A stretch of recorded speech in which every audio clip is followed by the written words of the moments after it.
Cool.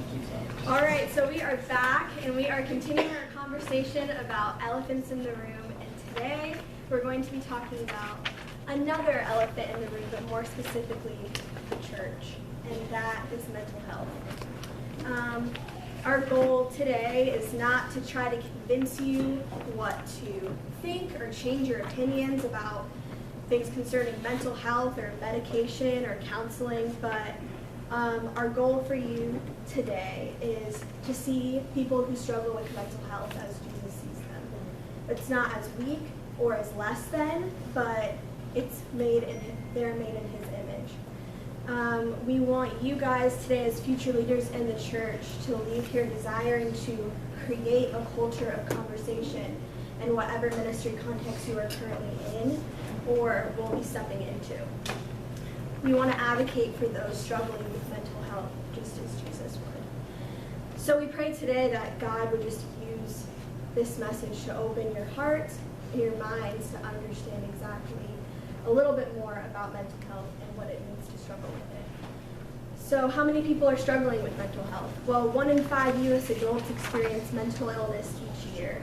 1 in 25 U.S. adults experience a serious mental illness each year. 1 in 6 U.S. youth ages 6 through 17 experience a mental health disorder each year. And suicide is the second leading cause of death in people among ages 10 through 34. People are broken, bottom line, and as Christians, it's our job to address it and to talk about it.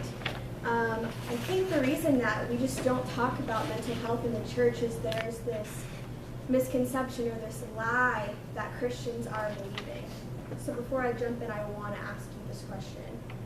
Are you believing the lie that mental illness equals spiritual immaturity? Are you believing the lie that mental illness equals spiritual immaturity? Colossians 3:9-10 says, "Do not lie to each other, since you have taken off your old self with its old practices, and have put on the new self, which is being renewed in the knowledge of the image of the Creator." Isaiah 43 talks about forgetting the former things of the past and see that Christ is doing a new thing.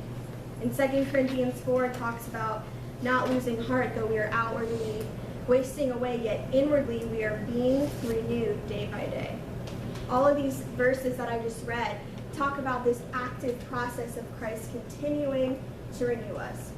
A process and a journey and growth that is personal to the individual and doesn't look like anyone else, right? And I think that we forget sometimes as Christians, it's not as if we prayed the sinner's prayer and suddenly we have the mind of Christ, right? It's a process, and we have to continue to be made in His image and to be more like Him. And I think the reason that we forget this is we believe this lie that we've been walking with Jesus for a certain amount of time, so we are now above struggling with certain things. Our minds are now in a certain place where we don't have to struggle with things that other people further down the line are struggling with.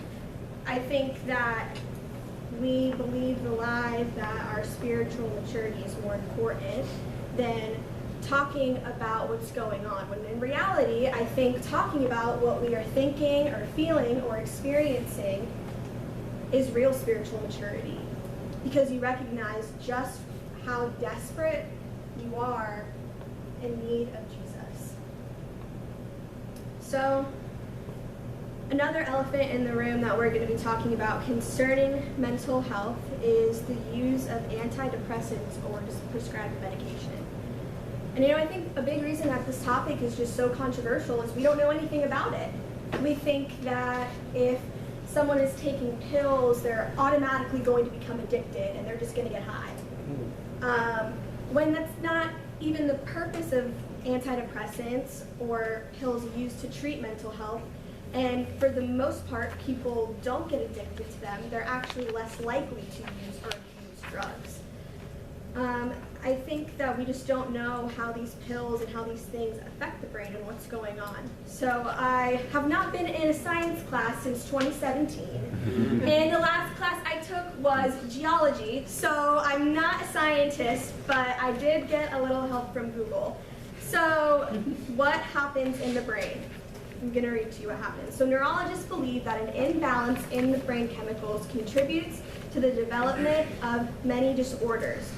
Researchers suspect that this imbalance impedes the brain's ability to move messages from neuron to neuron and the brain's wiring to function normally. As a result of this breakdown, the brain may not communicate properly to the body, and a person may begin to show the signs of mental illness. So, crash course really quick. Acetylcholine, dopamine, and norepinephrine are chemicals released from the brain and are crucial to maintaining your mental health. So let's see what happens when we have too much or too little of these chemicals in our brain. Too much acetylcholine can lead to depression. Too little acetylcholine to the hippocampus can lead to dementia.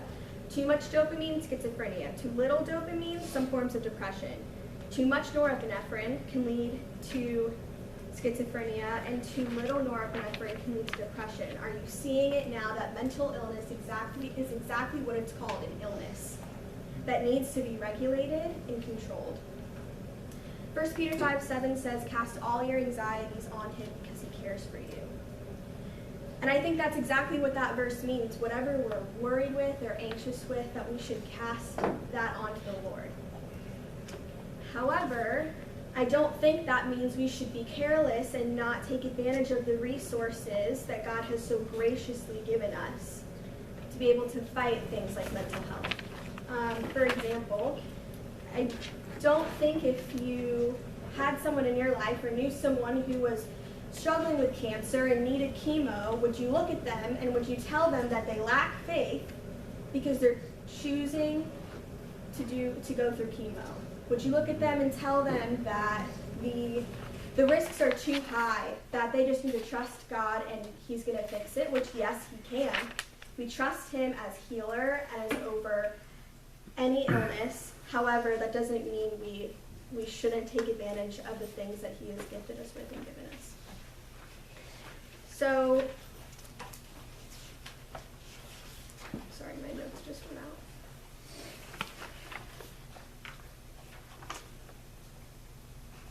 My screen. Sydney. Huh? Story about Thank you. Okay, so I guess I don't need this anymore. It's not working. So if you know me, you know that I love my sister Sydney more than anything in the entire world. So about a year ago, my sister is now 19. She's a freshman at UF, and about a year ago, she was diagnosed with OCD and anxiety disorder. And it has been a fight and an ongoing process of her trying different medications and figuring out what works and what doesn't and the side effects and things like that. And I'm going to be honest, there have been more downs than there have been ups. And I was asking her about this and how to approach this topic and mental health and medication and all these things, and she told me, she said, I think some people think that we believe medicine is the answer. And she said that's not the case.